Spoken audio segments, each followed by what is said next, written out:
जाहिद खान साहब, आपने सुन लिया, आप तो पीएमएलएन के हैं, आप ही अपना एक कल पार्लियामेंट में बिल पेश करवा दें कि जनाब नैब को ख़त्म करें, ये पाकिस्तान की यानी तरक्की में बहुत बड़ी रुकावट है। बशीर साहब, आपने बहुत अच्छे टूर में अपनी बात की है और हकीकत भी यही है। लेकिन बदकिस्मती है इस मुल्क की हमारी कि आपको मालूम है कि परवेज़ मुशर्रफ ने ये नेब का वो रखा। तो शुरू तो खैर नवाज शरीफ साहब के पहले दौर से हुआ था, फिर वो रह गया था। फिर उसके बाद जब परवेज़ मुशर्रफ आया तो उसने सिर्फ और सिर्फ सियासी लोगों के लिए बना दिया। और आपको पता है कि जो ब्यूरोक्रेट्स किसी पॉलिटिकल पार्टी के नजदीक था उसको उठाया या सियासतदानों को उठाया। आपके ख्याल में जो सैफुर रहमान ने, चले पहले से शुरू होते हैं ना, पहले से सैफुर रहमान साहब ने जो किया, क्या वो गैर कानूनी, गैर आईनी और क्रिमिनल कॉन्डक्ट था? बिल्कुल गलत। ना, एक मिनट रुक जाए। तो अगर उनको उनका लाने का काम मियां नवाज शरीफ का था तो उनके नीचे के लोगों ने क्रिमिनल कॉन्डक्ट किया, मियां साहब ने उनका कुछ नहीं किया। सुन लेना सर, मैं उसी पे आता हूँ। उस वक्त मैं खुद सेनेटर था और जितने मुखालिफत मैंने की थी, और आपको याद होगा उस वक्त आप एएनपी के सेनेटर थे ना, माजद के साथ आप एएनपी के सेनेटर थे। अगर आप पीएमएलएन के होते फिर मैं देखता आप करते एतराज के नहीं। अभी तो खैर, अभी सुन लेना, अभी तो मैं मुस्लिम लीग का सेनेटर तो नहीं हूँ ना, मैं तो अभी एक आम आदमी हूँ, जिस तरह आपकी एक सियासी वर्कर हूँ इस वक्त। लेकिन मैं बात अपनी सियासत मैं किसी के लिए करूंगा नहीं, मैं अपनी सियासी वर्कर के नाते जो मैं बात सच्ची हो मैं वही करूंगा। इसलिए मैं यही कहना चाहता हूं कि वो गलत था और उस गलती के बाद उसने माजूरत की, माफी मांगी और जिन जिन के साथ किया था उस सबसे वो माफी मांगी। मैंने तो नहीं सुना आज तक उन्होंने पब्लिकली माफी मांगी। आज तक उन्होंने पब्लिकली माफी मांगी? जी, पब्लिकली। क्या किया उन्होंने? रेडको के साथ क्या किया? चले मुझे बताए, उन्होंने रेडको के साथ क्या किया? अगर इतना क्रिमिनल आदमी था तो उधर तो घर में ताल्लुकात बन गए, रिश्ते हो गए। सर मैं तो रेडको का मुझे तो इल्म नहीं है, क्योंकि मैं तो उस वक्त आपके जिस तरीके से कहते हैं मैं तो मुस्लिम लीग भी नहीं था, मुझे नहीं पता उसका।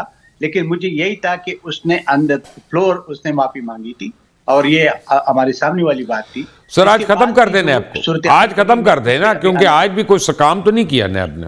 जो मुझे अगर आप बात करने दे तो मैं बिस्मिल्लाह करें। मैं यही तो कोशिश कर रहा हूँ ना कि आप देखिए, आपको सेटिस्फेक्शन तो मैं जरूरी नहीं है कि मैं दे सकूं, लेकिन मैं अपनी बात तो कर लूं।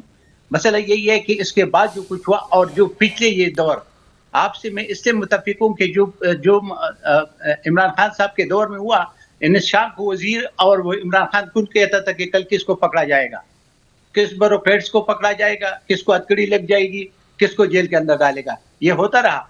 आप मुझे बता दीजिए, आप बिल्कुल सही कह रहे, मैं आपसे मुतफिक हूँ कि उस वक्त के जो नेब का चेयरमैन था वो क्यों अभी दंडनाटे फिर रहे, उसको क्यों नहीं हाथ डाल रहे? क्योंकि अच्छा, हाथ मैंने तो डालना नहीं है, मैंने तो डालना नहीं है, मैंने तो प्रोग्राम करना है। आपने और पीपल्स पार्टी ने और एएनपी ने और जेयूआई ने और एमक्यूएम ने मिलकर डालना है। अहमद उवैस साहब, क्योंकि ये तो आपके साथ डालेंगे। अहमद उवैस साहब, योर 2 सेंट्स ऑन इट।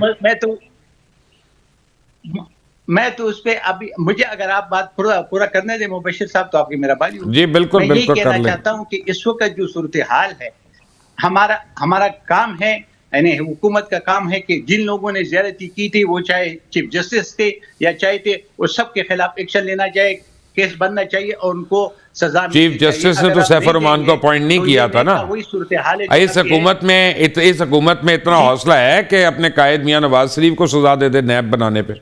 नहीं है ना, तो इसका मतलब है कि जमहूरियत नहीं है ना हमारे मुल्क में। नहीं, नेब वो देखिए, नेब तो जो बन गया था, नेब तो फिर उस वक्त वो खत्म भी हो गया था, वो नेब तो नहीं रहा था ना। फिर उसके बाद तो परवेज़ मुशर्रफ ने बनाया।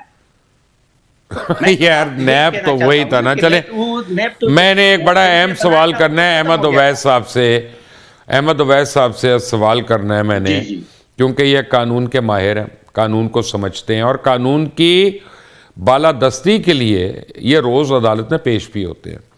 अहमद उवैस साहब, मुझे बताएं कि एक केस हो रहा है सुप्रीम कोर्ट में, उसमें 10 वॉल्यूम पेश होते हैं सुप्रीम कोर्ट को, और आपके एक मायानाज वकील साहब जो हैं वो आके कहते हैं, मी लॉर्ड ये 10वां वॉल्यूम ना खुलने दें, इसके असरात अच्छे नहीं होंगे। और मी लॉर्ड कह रहे थे 10वां वॉल्यूम नहीं खोलेंगे, वो केस का फैसला हो गया, लोगों को सजा हो गई, लेकिन मैं as a citizen of Pakistan आज भी मुझे नहीं पता कि सुप्रीम कोर्ट में एविडेंस पेश क्या हुआ।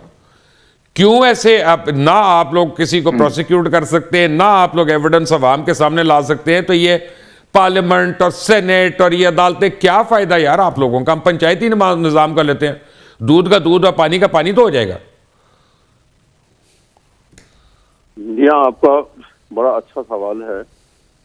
और बात यह है कि सुप्रीम कोर्ट में तो एविडेंस प्रोड्यूस भी की गई थी। वो आप अगर उनको जो जजमेंट थी गुलजार साहब की और उनकी खोसा साहब की, उसके अंदर बड़ी डिटेल के साथ पूरी डिटेल दी हुई है, पूरी विद ऑल एविडेंस, जो प्रॉपर्टीज जो है इनकी एवरफील्ड की और जो वहाँ की बनी हुई थी। कोई एविडेंस, मैं कह रहा हूँ 10वां वॉल्यूम क्यों नहीं खोला?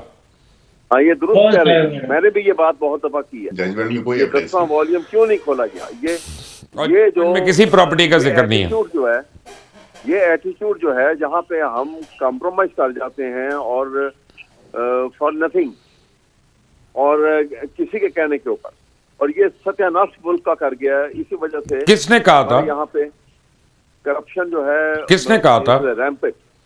जी, ये किसने कहा?